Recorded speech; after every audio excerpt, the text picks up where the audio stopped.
A Christmas Eve fire separates a family in West Virginia and changes their lives forever. But are the Sodder children really gone? Episode 64 of Crime Over Wine starts right now. Hello, everybody, and welcome to this week's episode of Crime Over Wine, the only podcast with head-scratching true crime stories that are just better over a bottle of wine. I'm your host, Liam Collins, and this week, my guest co-host is bringing it back all the way to episode 2 of this podcast. My guest co-host is Liz Bateson. Hello, Liz. How are you?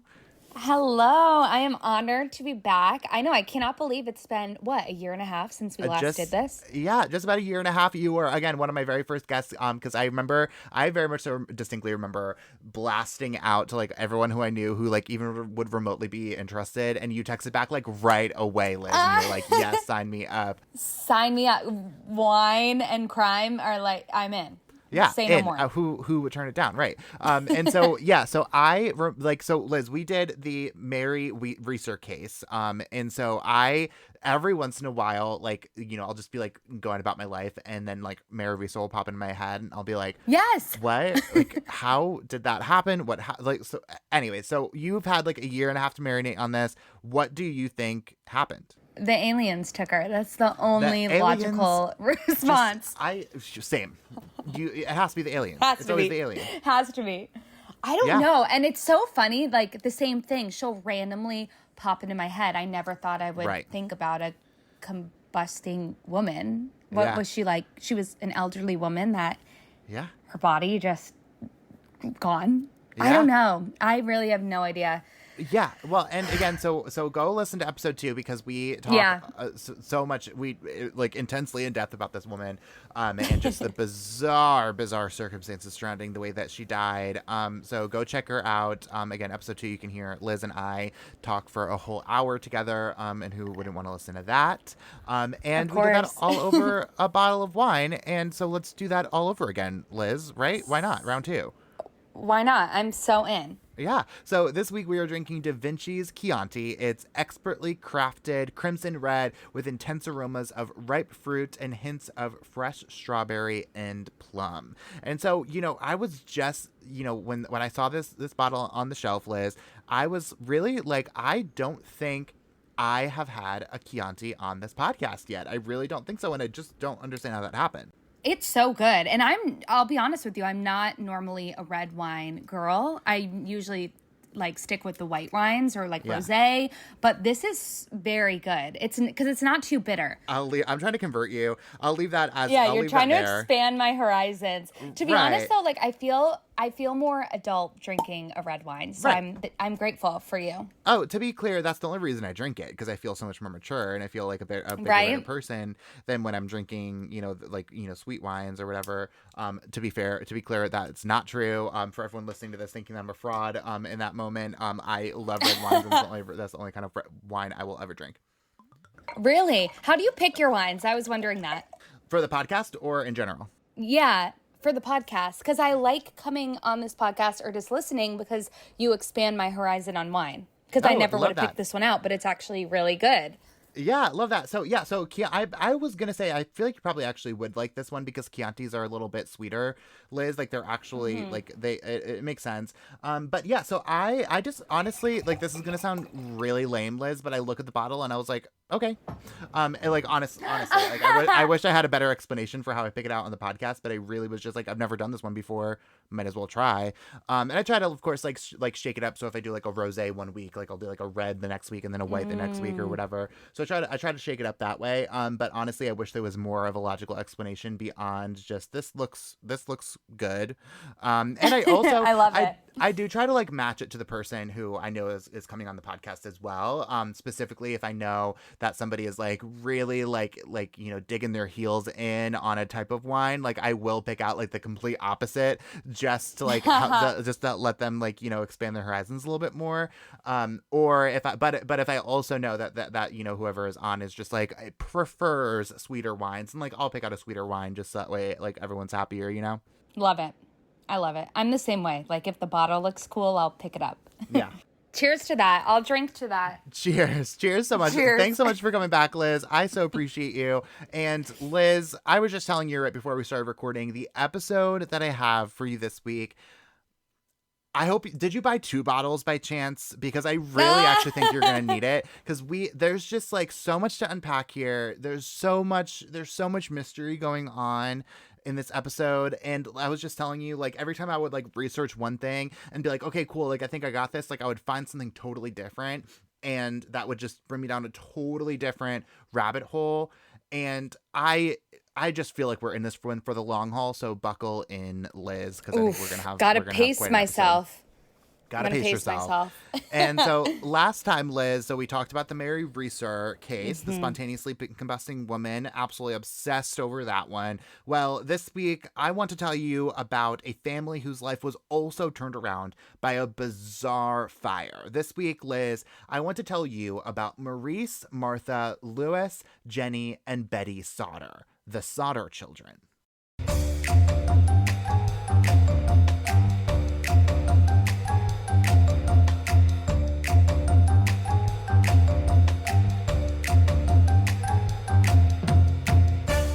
George and Jennie Sodder had been doing well for themselves. They were raising a big family in Fayetteville, West Virginia. They were Italian immigrants, got married almost right away, and had since started up a pretty well-off, albeit small, coal trucking business. And the family had settled into a pretty nice living situation as well. They were living pretty comfortably and had developed a pretty good reputation and rapport with their neighbors in this really nice neighborhood. And how could this family not stick out? George and Jennie had raised 10 kids together, and almost all of them were living in this home. There was John, who was 23. Then there was Joe, who was 21 and had enlisted in the Army and was living away from home at the time. And then there was 17-year-old Marion, 16-year-old George Jr., 14-year-old Maurice, 12-year-old Martha Lee, 9-year-old Louis, 8-year-old Jennie, 5-year-old Betty, and 2-year-old Sylvia. Whew, take a breath after that. That's a lot of children. I know. Seriously, talk about Full House. I mean, this is like giving like the Tanner family like all over again, but like times 2. So they had a house big enough for all 12 of them to live comfortably. 5 of the kids shared 2 bedrooms upstairs in the attic, and the rest of the kids lived on the main floors of the home along with George and Jennie. On December 23rd, 1945, Joe had actually just been discharged from his service and was coming back home just in time for the holiday.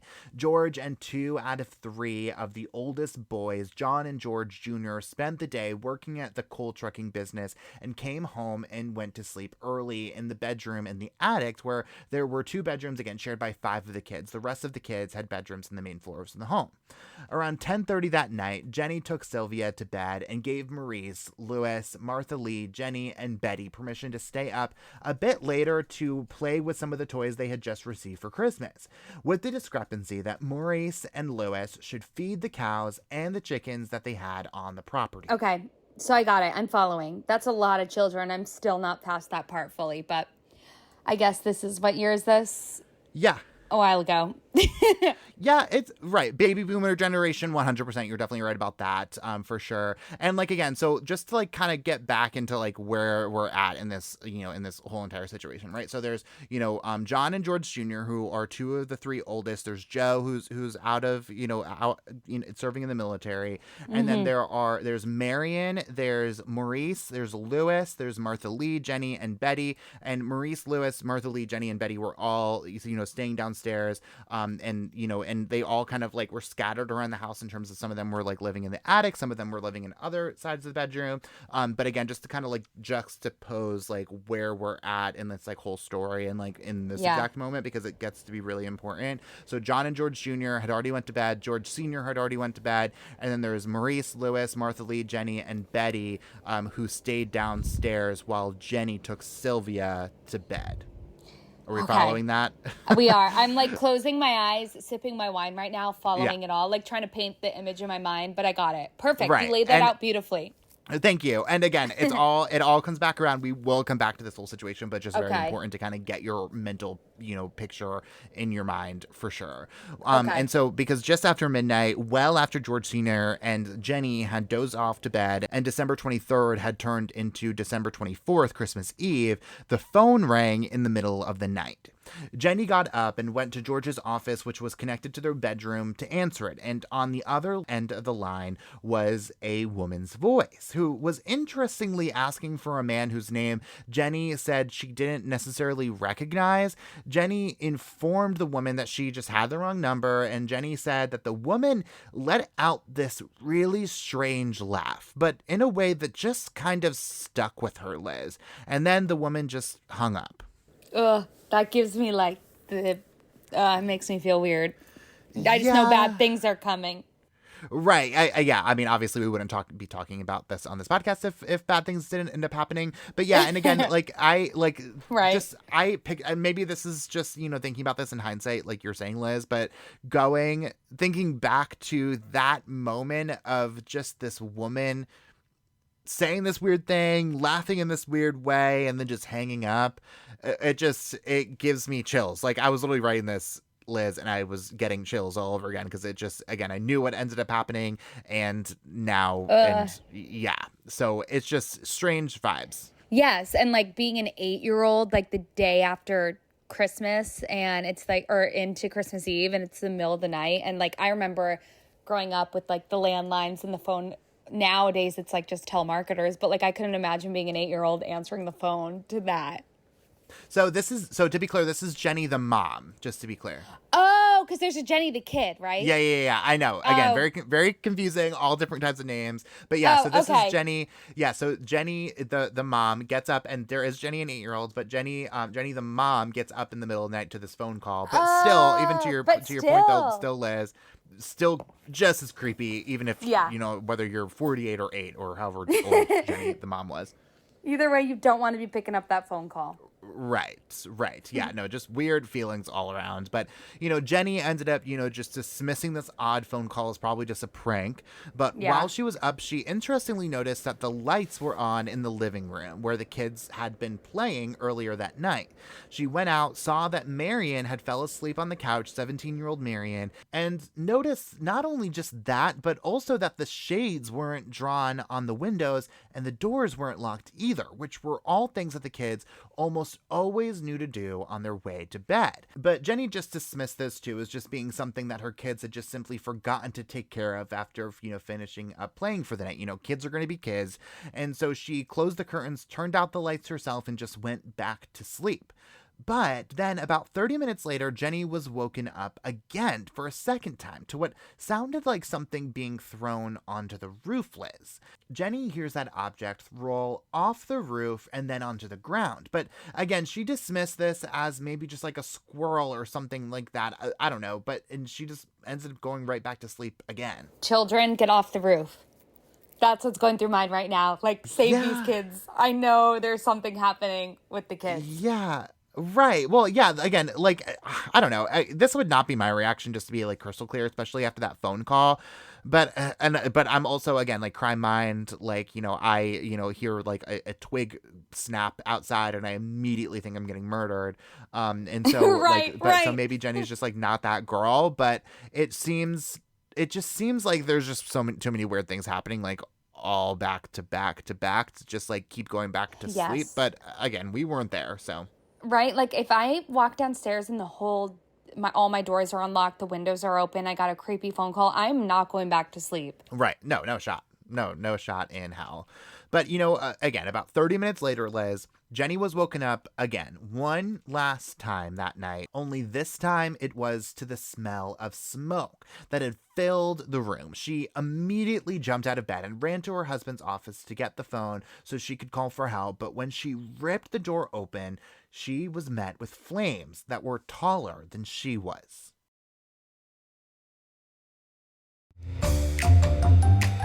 Crime Over Wine is sponsored by BetterHelp.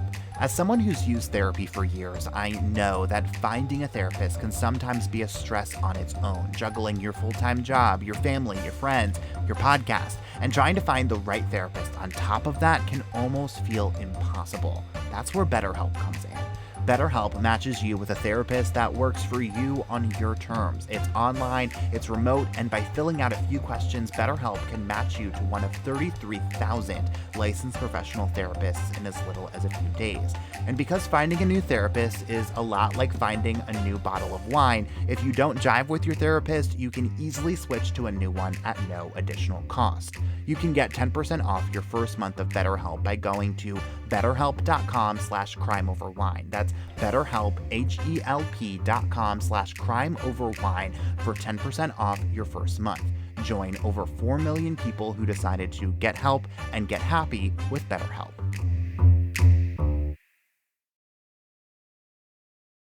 Jennie yelled for her husband to wake up and yelled for any child that could hear her to get downstairs and out of the house. Jennie tried to dial for help, but the line was dead. George Sr. and Jennie got out of the room and saw John and George Jr. running down the stairs, their hair singed by the flames in the process, as their parents ushered them out of the home. Jennie had grabbed 2-year-old Sylvia and found 17-year-old Marion and pulled them out of the home as well. So when the 6 family members were outside of the home screaming for the other 5 children they knew to be inside of the house to get out, they realized that the rest of the kids were not coming out at all. George Sr. took matters into his own hands when he broke a window and scaled a wall to get back inside of the house, slicing the skin on his arm in the process. But when he got through the window, all he saw was flames and assumed that the rest of the kids must be upstairs just cowering with fear as the staircase of their home was just engulfed in flames. George jumped from the window and decided to get a ladder that was always propped up against the house to get to the second floor so that he could get the kids down. But the ladder was nowhere in sight either. So he had the idea to drive one of his 2 coal trucks up against the house so that he could climb on top of it and reach the windows of the top floor. But neither of the 2 trucks would start, which was odd because they had both just worked just fine when he and the boys were using it for work the day before.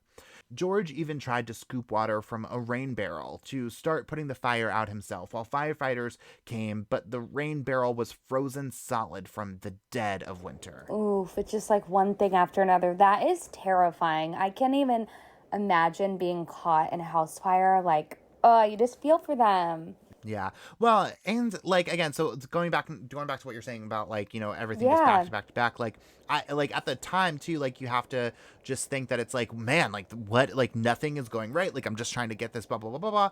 But then it's like, I'm reading this and I'm like, that's odd. Like all of these things that like, should be working that aren't, like I am raising an eyebrow about that for sure. Yes. I'm like, whoever set fire to this house or whatever happened, but that's my initial theory right now, like had every box checked of like, they thought through every possible scenario of how not to get the family out of this house. Every possible one. You're definitely right about that. And in the meantime, Marion had run to a neighbor's house to get their help in calling for firefighters, but they couldn't get through to an operator.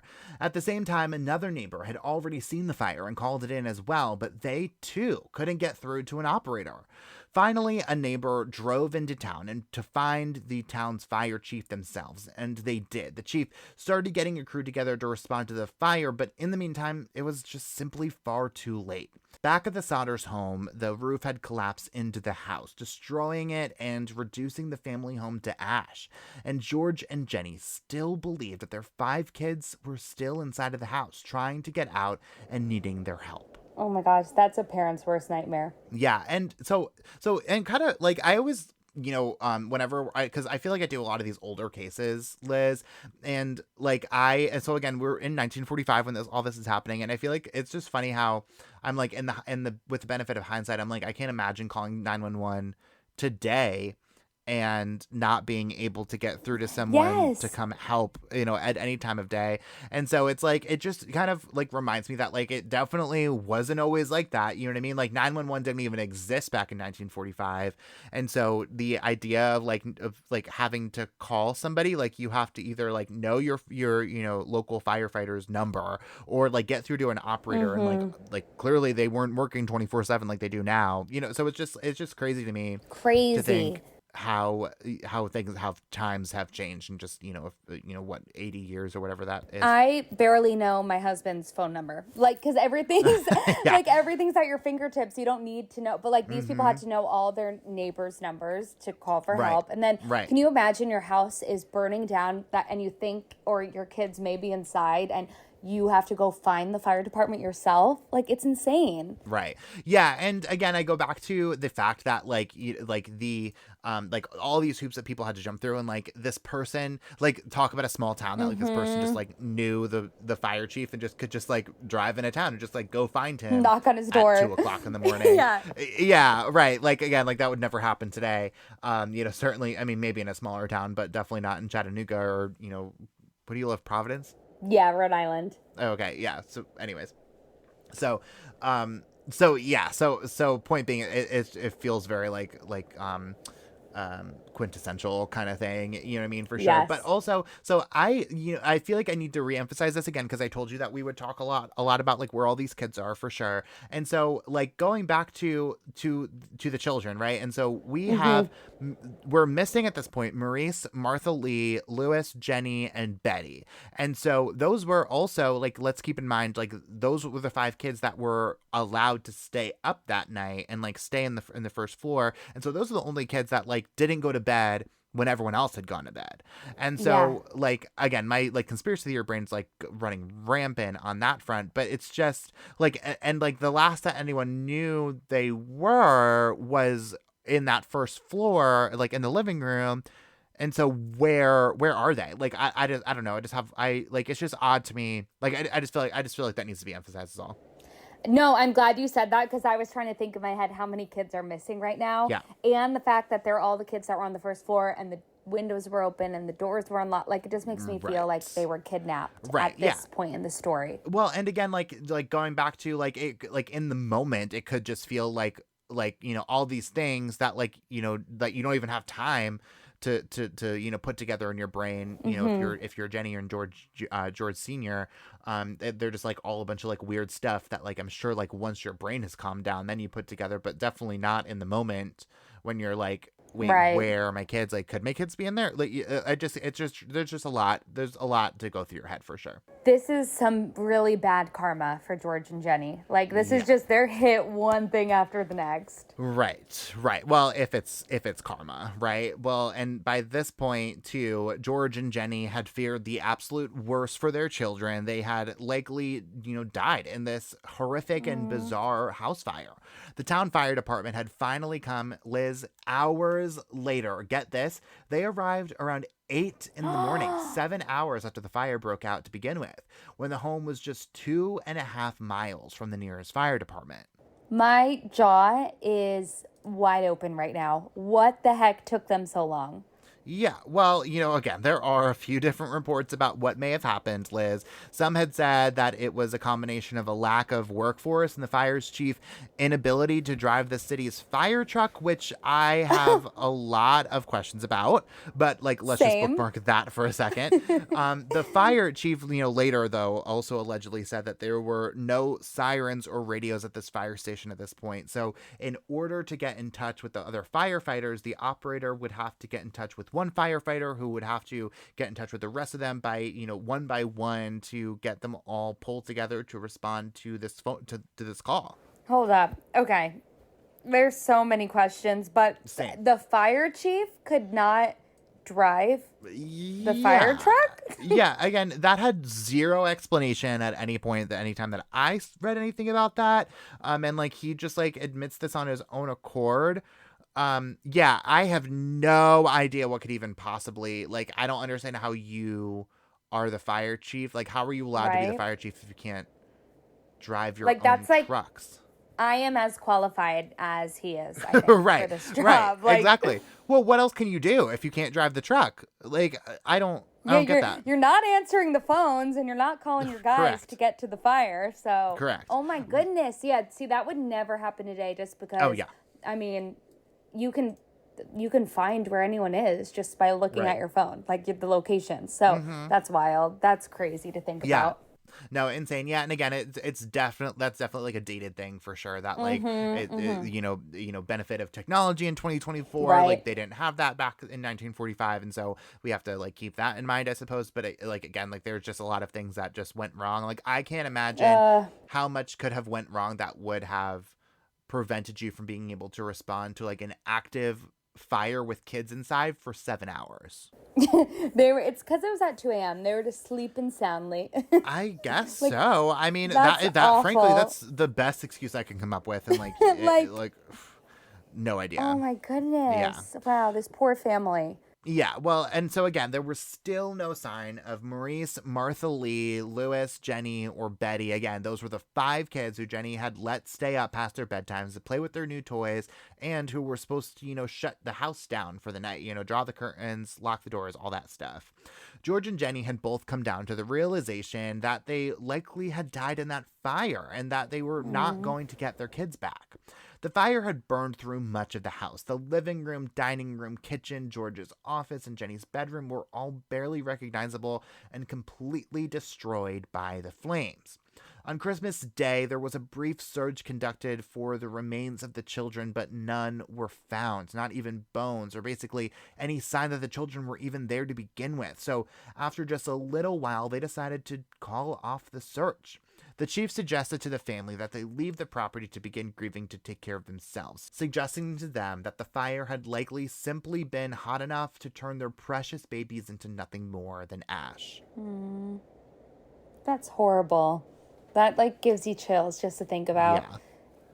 Yeah. Do they even know what caused the fire? Well, the inspector determined that the fire was likely caused by faulty wiring, calling it accidental. And that's when things just stopped adding up to the Sodders, because not only did George just have the house rewired not that long ago for a project he was having done on the house, but then he was remembering everything that happened, that night in the frenzy of trying to save the children, the odd phone call, the strange noise on the roof, the ladder being gone, and his truck's not starting. Plus, by this point, George had begun to get suspicious about the phone lines being down too. It had been assumed that the phone lines had been burned through during the fire, but upon further inspection, it started to look like the line had actually been cut. And that line was about 14 feet above the ground, 2 feet from the nearest utility pole. Okay, now things are starting to add up a little. Someone is out for the Sodder family.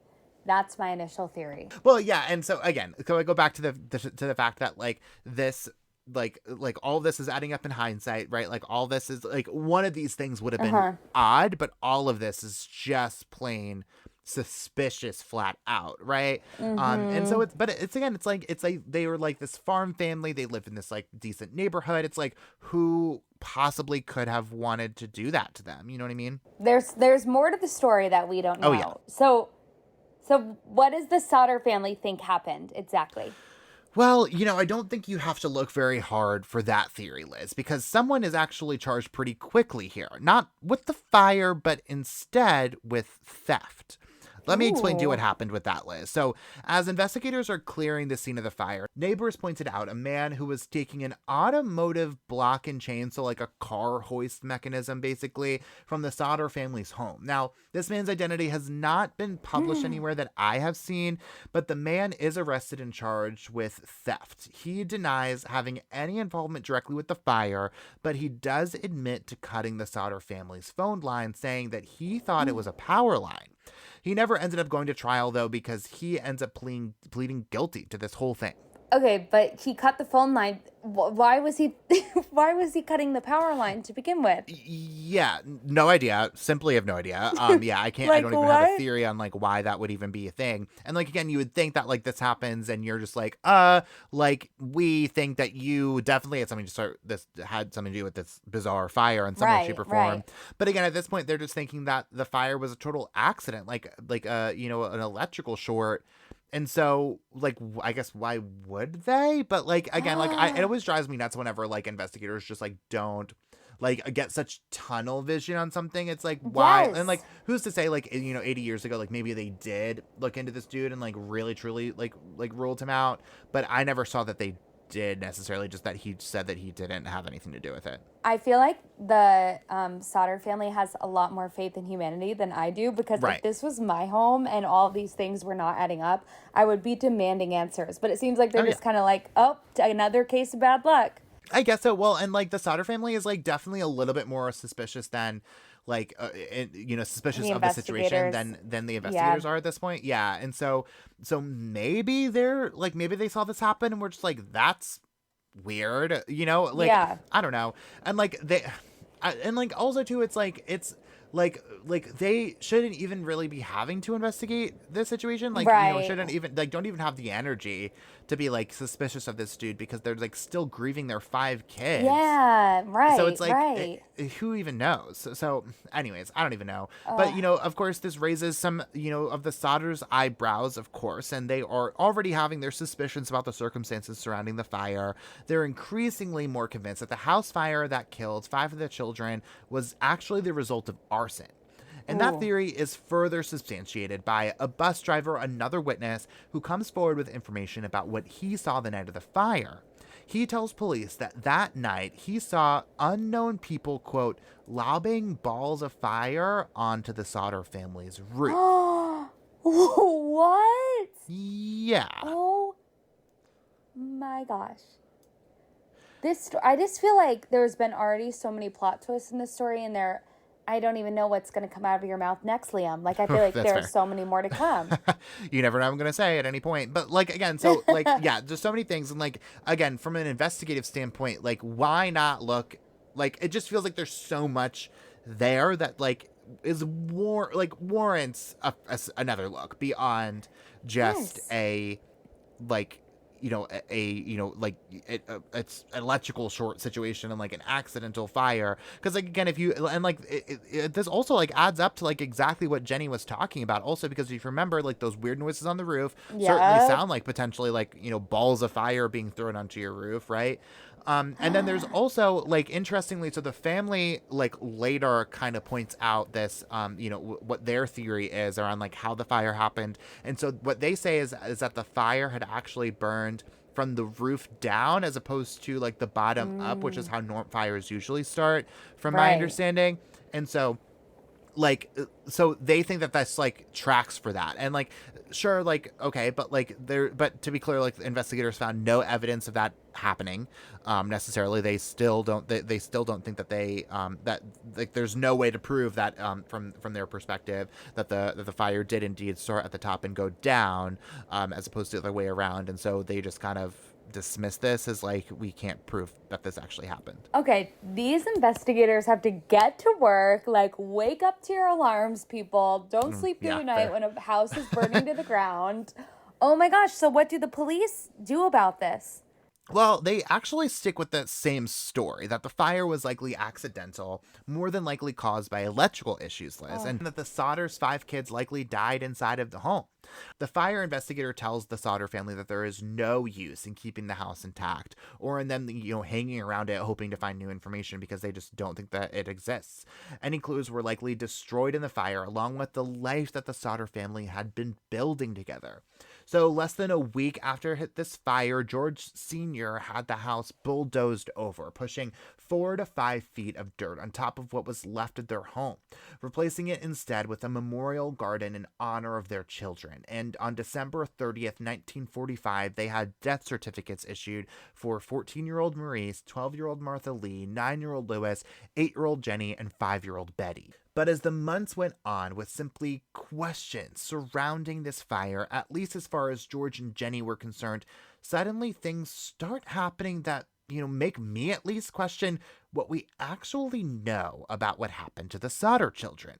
Because suddenly, Liz, people start calling in that have been seeing the kids around town.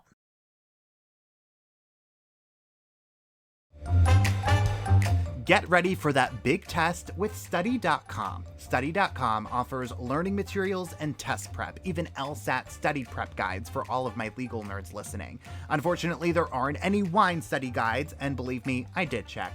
Listeners can get 30% off their first 3 months of any subscription level using the promo code CrimeOverWine. Again, that's promo code CrimeOverWine, no spaces, for 30% off your first 3 months at Study.com. Learn faster, stay motivated, study smarter with our sponsor, Study.com.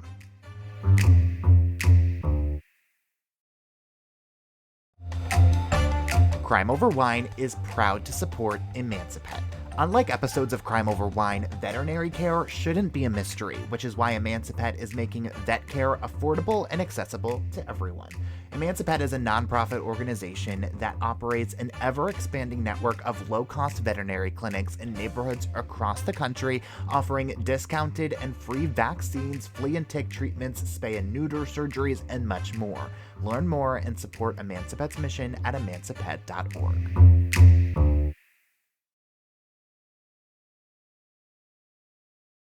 The first call came in from a manager at a motel between Fayetteville and Charleston, West Virginia. It wasn't long after the fire, once word had spread and the pictures of the kids were circulated around the area. The manager of the motel said that he saw 4 of the Sodder kids with 4 other adults who were speaking Italian on Christmas Day, just a day after the house burned to the ground, with the kids presumably inside. Oh my gosh. Okay, so my initial thought is the kids were kidnapped and then someone tried to kill the rest of the family to cover it up or hopefully not get caught. I don't know I don't know if that's anything what's going to happen, but that's just my initial thought. Yeah. Well, and again, so now we are like, at the point where we, we're like people who just like call out of the woodwork, right? Like this kind of thing like happens all the time where it's like this happens and like people just end up, creating their own theories. I do have to say, like, if this is close enough, then like I'm assuming that like, again, smaller ish town, that these people like presumably like knew each other or knew of each other kind of thing. Meaning the manager of the motel and the Sodder family probably. And so I put a little bit more stake into that for that reason. But I have to say, like, this manager, like, who, like, we see this all the time where it's like people who have no idea who these kids really are beyond a picture. And it's just like someone who like looks kind of like them. But like, also, I mean, if it's like 4 kids that look kind of like 4 of the kids, like maybe that's a little bit more real potentially, or like a little bit more substantive, right? Yeah, because 4 kids is a little harder to match to like the descriptions. Sure. But also back in the day too, you have to be thinking they're not having these clear photos of the kids, so you're right, like right, that's fair. It could be like a look-alike, and maybe the family thought that originally because like they're like, that's awful to go through. You think your kid is dead, and then all of a sudden people are saying they see them. Right. Well, and like I also have to say too, because like listen, I'm always a skeptic with this kind of stuff, but I also have to say too, like people with like tragedies and things that are just like really getting a whole lot of attention, like people will do anything. Like I'm sure this as a news reporter, right, Liz? Like people will do anything to be part of the story. Oh, true. Yeah. And so I like maybe that's what's going on here as well. Like if you want to be that kind of skeptical about what's going on, maybe, I don't know. Yeah, because even nowadays, like you see it with social media and TikTok, like people will come out of the woodworks and be like, right, well, I knew this person or whatnot. And this is like almost like a back in the day type of scenario. Right. Yeah, kind of, right. It's like, like they came into my motel and it's like, how do you prove that? Like, okay, like, I don't know. Which I like to have a little bit more faith in the people for that reason. Yeah. Especially back then, like you can't prove they came in or what. Like there's no cameras, I'm sure, like security cameras. Yeah, it's a lot easier to fight and solve crime nowadays than it was back in 1945. Right. Yeah, I would imagine. At least I would hope it would be. Yeah. But in some ways, well, this is like probably a different podcast, but in some ways I feel like maybe potentially harder because I've been obsessed over the Sebastian Rogers case. I'm sure that you have also been following that one. Yes. And so like I was just watching a press conference this morning and one of the investigators was talking about how like because of the amount of attention that this has gotten, like, and because of the amount of like conspiracy theories that have surrounded the situation, and just like the tension, like the social media, buzz that it's been getting, that they've been getting so many tips that just have, once they investigate it, that like they seem legit on the surface, and then once they investigate, they found out that it's just BS, and so they just like wasted all that time to chase down a lead that just was never going to go anywhere. And so they like I feel like there's like a fair amount of that, but like again, probably a different podcast to talk about that on. And I definitely could talk about misinformation on social media, specifically TikTok, all day long. That is so awful though, that like someone would misinform the police. That, right. Yeah, like come on, really, people? Ugh. Well, that wasn't all either, though, Liz, because in 1947, George also sees a newspaper photo of school children in New York, and he was sure that one of the kids in that picture was of his 2-year-old little Betty. So he jumped into his pickup truck and drove straight to Manhattan, but he wasn't allowed into the school, of course, to see the child and verify it all for himself. And so he never really got like that full clear answer for sure. Oh my gosh, I was gonna say I hope he waited outside until the kids walked down to school. That's so creepy, but like no. Oh no. Yeah, well, and again, so I go back and forth, like, sure, like, George would probably know just about more than anybody, what little girl would look like Betty, but I also could see, like, again, we were talking, like, a couple weeks ago about Johnny Ghosh and Noreen Ghosh, and it just, and about how, like, I think it's very possible that, how, like, a parent, like, this tragedy happens, and, like, your mind just plays tricks on you, like, I could see that being the case here as well, and so I don't know. Like, it could really go either way. But, like, point being is, like, clearly George and Jennie are, like, convincing themselves that their kids are out there somewhere, and have, like, very much so, like, crossed the threshold from, like, they died in the fire to, like, they may have, like, something odder maybe happening here than meets the eye. Oh, yeah. They're skeptical. Like, they know something is going on. Absolutely. Well, this is when George becomes sure that all 5 of his children are still alive out there, and strangers around the country start to report sightings of the children, too. The Sodder family buys a billboard that is the most famous aspect of this case. The billboard has pictures of all 5 kids on it, and offers a $10,000 reward for information leading to their location. And so between the tips and the oddities, George frankly became obsessed with the idea that his kids did not die in that house fire. But there were other clues too, Liz. For starters, the Sodder family learns that the fire actually likely did not get hot enough to cremate the children. And again, we talked about, this part in the Mary Reeser episode that we did, episode 2. Fires have to get pretty darn hot for pretty darn long to cremate a body. The Sodder family learns that the fire likely had to have been burning for at least 1,400 degrees Fahrenheit for at least 2 hours to burn a body to ash. And sure, it's possible that the fire could have burned for that long, considering, again, how long it took the fire department to arrive to begin with. But the book Encyclopedia of Unsolved Crimes noted that there was still appliances in the home that were totally recognizable, as almost as though like they never caught on fire to begin with. So they found it hard to believe that the fire wouldn't have damaged those items more if it was bad enough to leave, absolutely no trace behind of their kids. Absolutely. No, they're correct. Like, there's no way that the appliances look unharmed and then no sign of the kids. Oh my goodness. I just can't imagine, though, being this poor family. Like, grieving your kids and then thinking, oh wait, no, they're out. Like, just what a mind fuck that is. Yeah, I don't think I've ever heard you curse, Liz Bateson. I know. I was like, when I said that, it must be the wine. I was like, am I allowed to say that on the podcast? Yes, you can curse all you want on this podcast. Yeah, that was very Rhode Island of you, right there. I like feel like dirty now, honestly. Back in New England, baby. Back in New England, baby. But yeah, no. So again, going back to so the like heat of this fire, right? So again, we talked about this on Mary Reeser, like how long you had to have been burning, how hot, and that was one of the big reasons why even in that case, like we weren't sure if this how this would have even happened, like just based off, I think what their theory was a cigarette.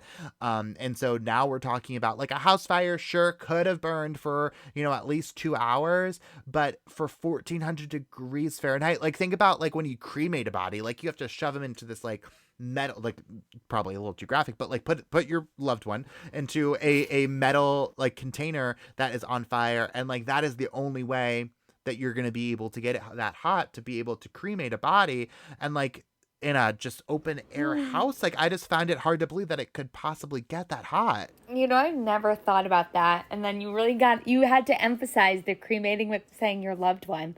I've never thought that in my mind, but that's crazy to think about. And yeah, you're absolutely right. Welcome to my mind, Liz. I know, right? I need more wine for this. But like, yeah, and think of, I don't know how big this house was, but that had to be very powerful fire if that was the case. Right. And I would believe it because the firefighters didn't come for 8 hours, but the fact that the appliances didn't, like, that just doesn't add up. Yeah, the appliances also is kind of what got me there, Liz, because you would think that if it was 1400 degrees Fahrenheit for melt. 2 hours, it would melt, right? Like it would like something like it would be beyond like just like some soot and ash kind of situation, like maybe some like burn marks, and that just didn't really seem to be the case. And so it's like where did they where did this all happen? And like they weren't in the main floor of the home either.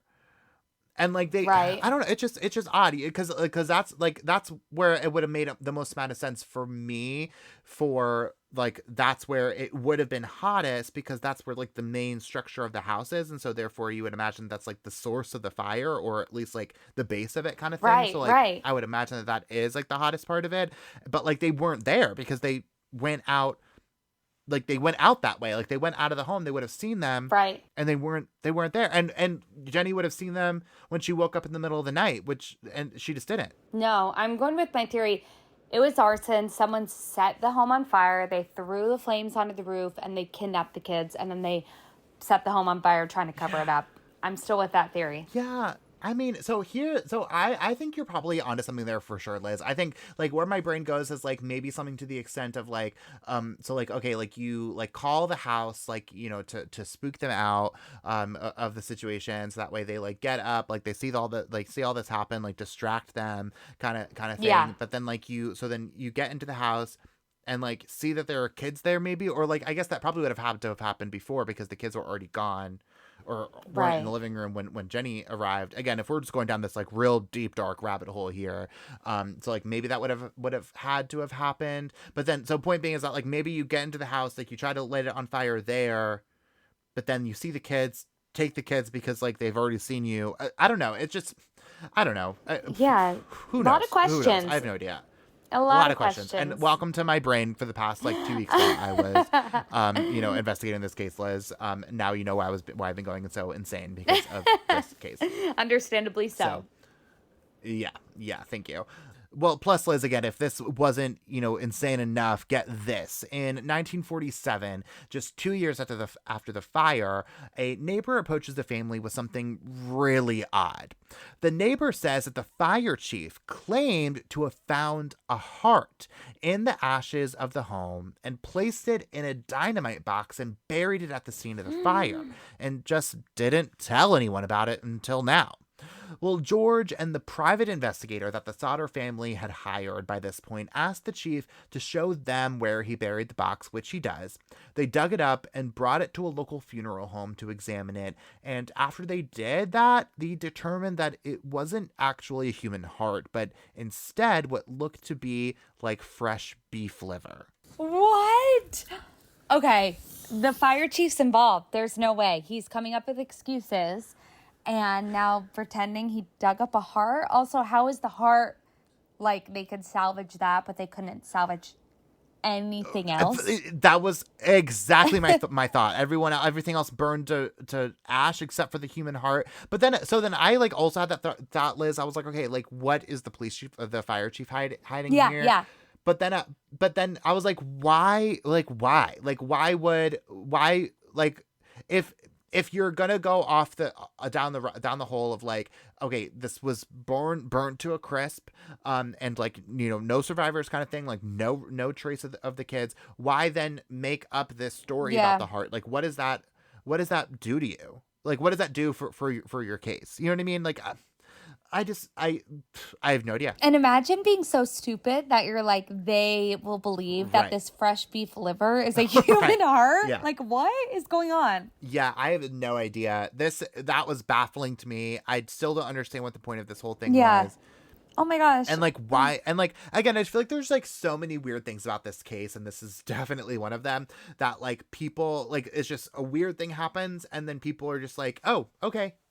And then just like never goes, like, looks at it further, like never like intensely interrogates it. It's just like, all right, like I never saw what we did with the beef liver, or like what we did with the fire chief as a result of him like making up that he found this heart that was actually beef. It's like not funny, but it is. You're like, what the heck is going on? It's a little funny. I cannot imagine though how aggravating this must be for the parents. Like, it's just one thing after the next to kind of like distract them in a way from what's actually going on. Yeah. And like for a moment there, for that exact reason, Liz, I was like, is the family like somehow involved? Like, or like the parents like somehow involved? Like, I don't know like what that would look like or how, but like, I feel like that would make sense if nothing else makes sense, right? That like, but why? Like, I never saw why. I never saw a single ounce of motive as to why the family would want to get rid of only half of their children. Oh my gosh. I'm like on the edge of my seat though, because there's just so many twists and turns in this story. Yeah, well, we still have a few pages left, so Liz, hold on to that edge of the seat, and definitely hold on to that glass too, because you're gonna need it for this great finale. Oh Lord. And around the same time too, one of the girls made a really interesting discovery where the house used to be. It was a green hard rubber object near the house, which the family has since believed to be part of a firebomb, which again would line up with the bizarre theory based on what the bus driver reported to police. There's too many weird things going on. There's too many people involved reporting things that none of it's adding up, that it's something fishy that they're covering, and these investigators cannot be trusted. Right. Well, and again, like, not even just covering it, just like not even bothering to look at it. It seems like, because it's like, it feels like there are all these things that just point to exactly what happened here that nobody either cares about or like is negligently looking the other way about. Like, it's just odd, because it feels like there is like all the evidence in the world that somebody did something to this house and like did all this stuff to like distract the family in the meantime, and there's all this evidence and all these witness testimony to be like yes, like somebody threw a firebomb onto the roof of the house, and that's what caused the fire. It was an electrical thing. It was an intentional arson. And I just don't understand why no one seems to care to look into why or who may have wanted to do that. Yes, and they should have never burned down the house either, because I feel like that's evidence. Like, I don't get, the investigators are leading them in the wrong direction. Yeah, I guess so. Yeah, I don't understand why they like bulldozed over the home like so quickly, but I guess at the time too, like George and Jennie were very much so the mindset of just like this was just some horrible accident. So like maybe that's the excuse, but like I wish they didn't. Right. Because you're like, what other evidence is there? Yeah. Well, this PI is actually like really interesting to me too, Liz, because he actually brings up some really troubling parts that just add to the WTF of it all, in my opinion. According to this PI, the Sodder family had actually been threatened in October 1945, just 2 months before the fire. The man had tried to sell the Sodder family life insurance, and they rejected his offer. In response, the salesman was furious and said their home would, quote, go up in smoke, and that their children would be destroyed over dirty remarks that George had made about Benito Mussolini. Wait a second. Benito Mussolini? Yeah, and there's actually a bit more there, Liz, obviously. This seems to be as good of any place to kind of, go that place, Liz. So just like hold on to your glass and we're about to take like a real sharp left turn, but this is all very, very important. So, like I said, George Sr. was an Italian immigrant, but he was also very outspoken against the fascist government that had taken over his native country by this point in history. And because of the divisive times that had come with living in 1945, this drew George some really unwanted attention. And so when rumors start swirling about the possibility of the Sodder family children maybe possibly having survived the fire, that's when rumors start that the mafia may actually have been responsible to begin with. The rumors suggest that George may have pissed off the Sicilian mafia and just the wrong people, and as punishment, they may have taken their children and burned down their home all to get back at them. Oh my goodness. You're right. I needed to hold on to my wine for that. This was a left turn I wasn't expecting, but honestly, it is starting to make sense, I think. Like, that actually... It all makes sense. Yeah, like it makes more sense that the mafia would be involved because there's too many sketchy things happening that didn't make sense. Oof. And also the irony that it was all over life insurance and then the kids. Right. Well, I mean, again, that's a little stereotypical, a little too on the nose for me, right? Because I feel like that's what, this is total sidebar, but like I think about the episode of The Office where that guy was trying to sell insurance, and they thought that it was part of the mafia, to Michael. But so point being is that I definitely feel like there's like some sort of intricate link there that like, you know, the stereotype was based off of some reality to a certain extent. But again, so like you were saying, it makes a lot of sense though, too, at the same time where, you know, because again, so there was like a group of people. This gives very much so like lots of different people working together type situation. Yeah. Because if you remember, like the bus driver saw a group of people throwing the fire bombs onto the roof, right? So like that is like a group, you know, like that says, you know, organized mafia, mob, whatever it is, to me. And then if you remember, so then the motel owner also said that he saw 4 of the children with people who were speaking Italian. Yeah. And so like maybe this, I mean, it just seems like I haven't seen so many cases, right, where it's like you have all these bizarre pieces that just match up so well. Yeah. Like, I feel like whenever we get to this point where it's like all these theories are kind of thrown out there, like it's usually like one or the other. It's not like all of them. This is all connecting way too well for me to not be like, this is what happened. Yes, like none of it made sense up until you mentioned the mafia, and now I'm like, you can't make this up. Like, it makes sense. Right. No, you can't. Yeah. Right, exactly. And like, again, so like I don't understand why it took 2 years, or like maybe because it was the mafia, maybe that's why it took 2 years. Yeah. But why it took 2 years for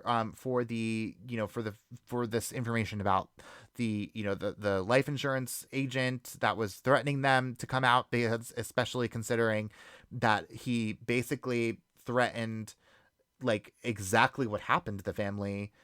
So I don't know. I just don't understand why are we not looking at them? It's just odd. Exactly. Oh my gosh, this case is wild. It sure is. Well, and so again, so let's like kind of recap here, because there's a couple notes that I didn't even get to yet. Because again, so going back to like the children were the only ones downstairs. Like they did not share bedrooms in any way. So like they were like some of them were in the attic, some of them were in different floors. Like they were not all like in one bedroom. But the last place that anyone had seen them was in the living room. So like sure, like if kind of again what we've been saying the whole time, if you know we're going to go down this kidnapping theory, like it would make sense that you go into the home and just take the 5 kids that are right there, right? Like instead of like why would you go into multiple different bedrooms? And so there's that. But then so there's also this note, Liz, that just like absolutely floors me.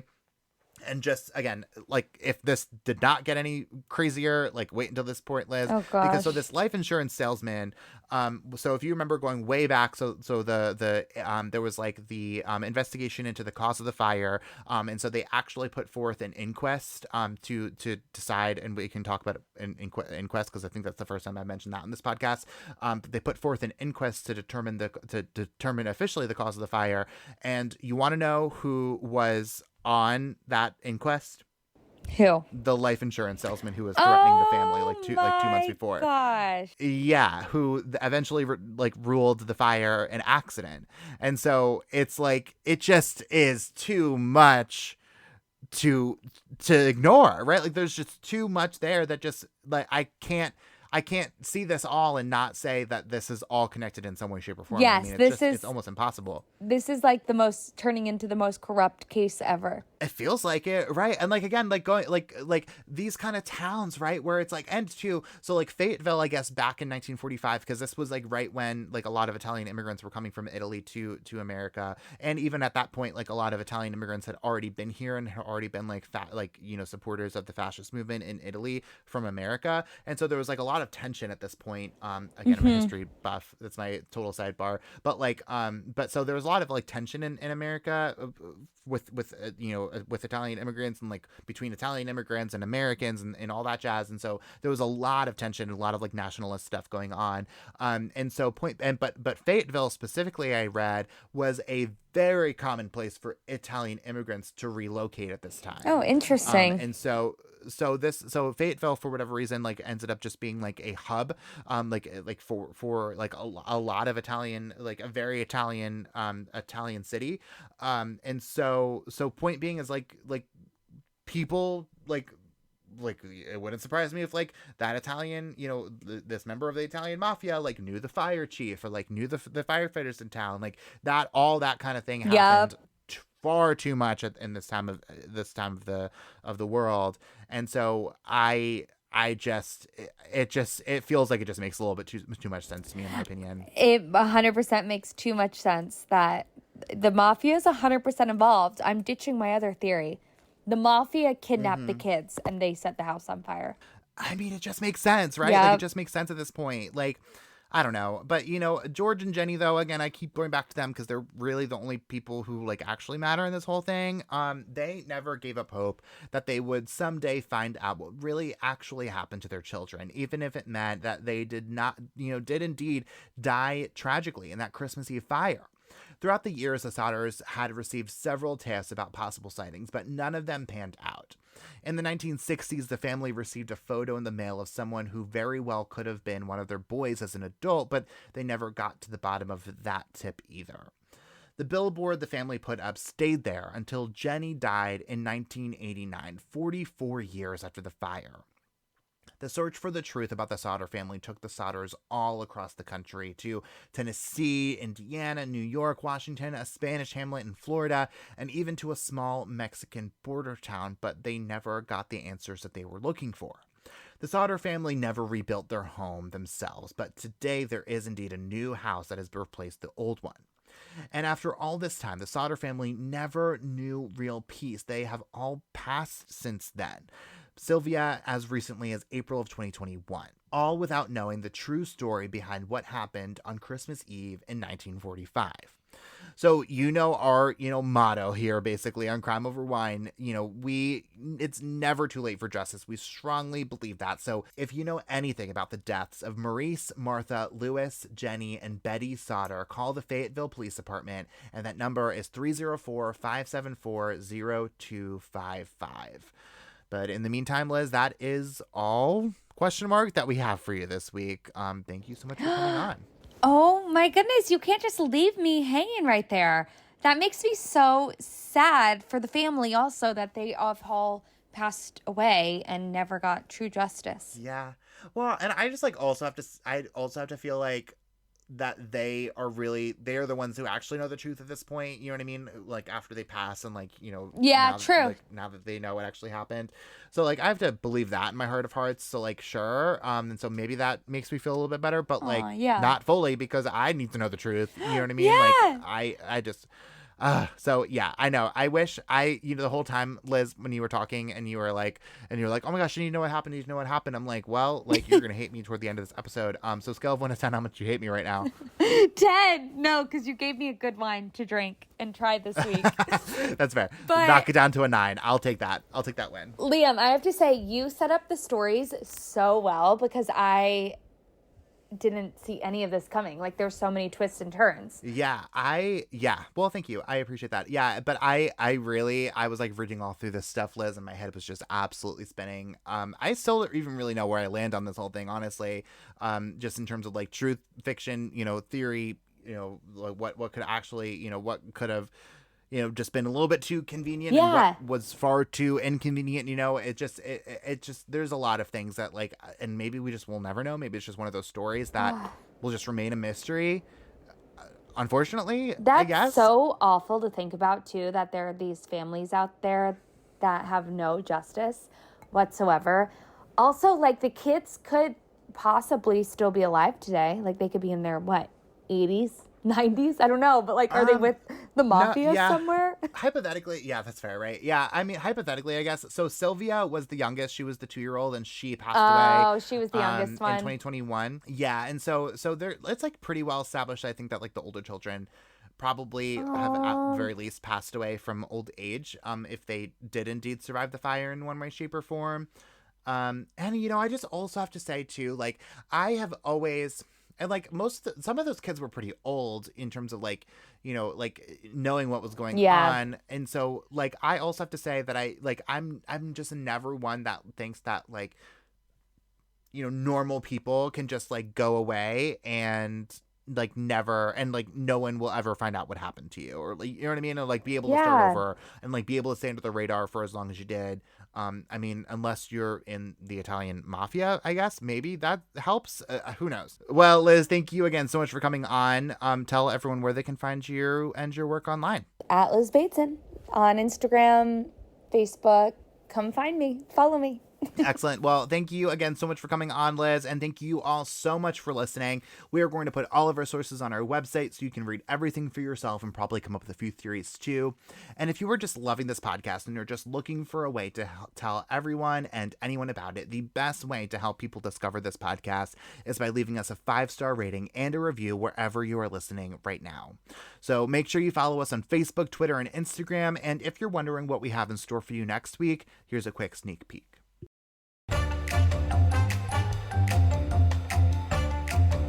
Hello, everybody. It's Liam. And I'm Madison McCann. Next week, I'm entering the crime vineyard with a case of a woman whose life's routine may have left her vulnerable to the worst. We will tell you every single painstaking detail about that case and how you can help next Wine Wednesday on another episode of Crime Over Wine.